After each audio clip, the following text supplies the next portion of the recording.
CMOs should want every complaint to come up to them on a list. Every week, I want to know what problems we encounter that not satisfy consumers.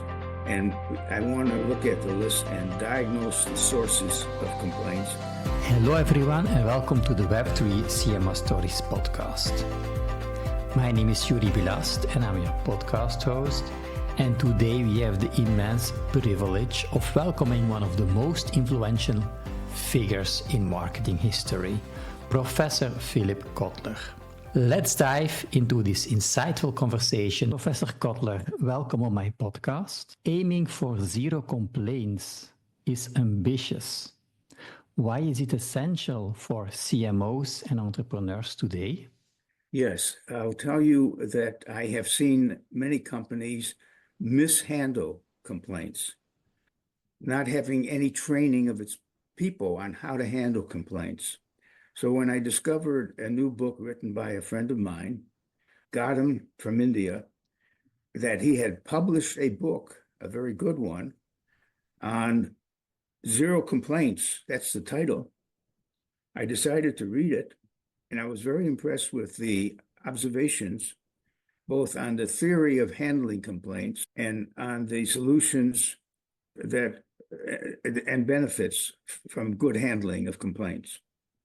So I want to mention what I think the book is addressing in the set of propositions. First, all companies will experience complaints from customers, employees, investors, and stakeholders. That's inevitable.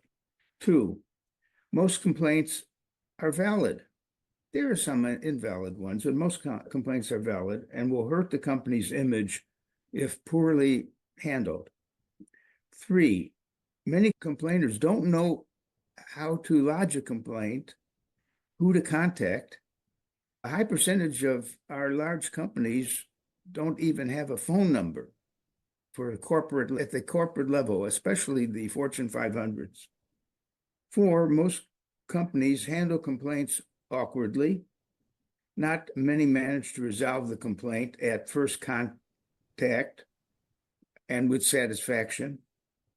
Five, complainers who are not satisfied will inform, this is the bad part, will inform many other customers and acquaintances and friends how disappointed they are with the company. And six, complaints can be hurting the company if they're poorly handled, about depressing the revenues from what they might have been, maybe 16 to 20% of the potential revenues.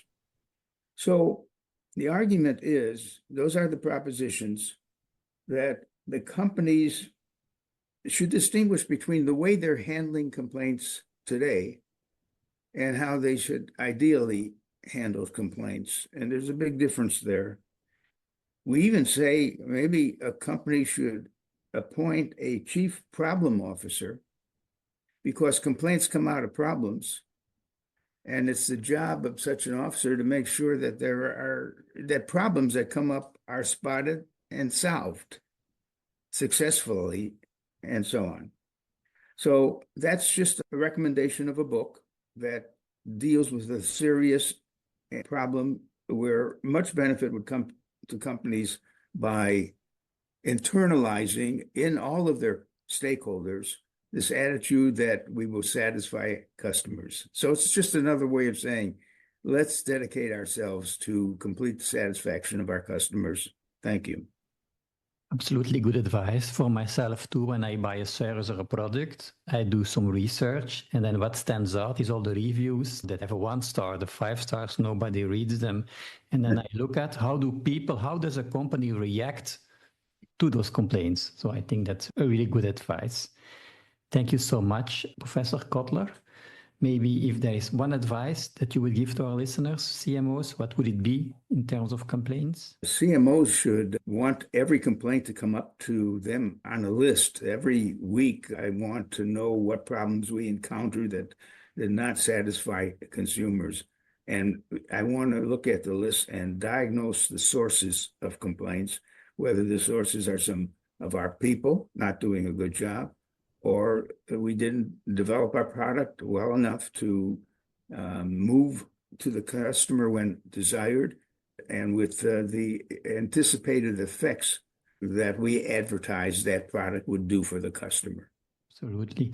And if people want to buy the book, they can get it on Amazon, I imagine? Yes, it's available from, of course, Amazon books and others. Thank you so much for spending some time on my podcast, Professor Kotler. It was really a pleasure to have you. I studied your course when I was at university too. So thank you so much. For everyone listening, thank you so much for listening. Really use this advice for your benefit, and I will see you back next time. Take care. Thank you very much. Wow, what an extraordinary conversation that was. We learned that handling complaints isn't just good customer service, it's a strategic imperative for any forward-thinking company.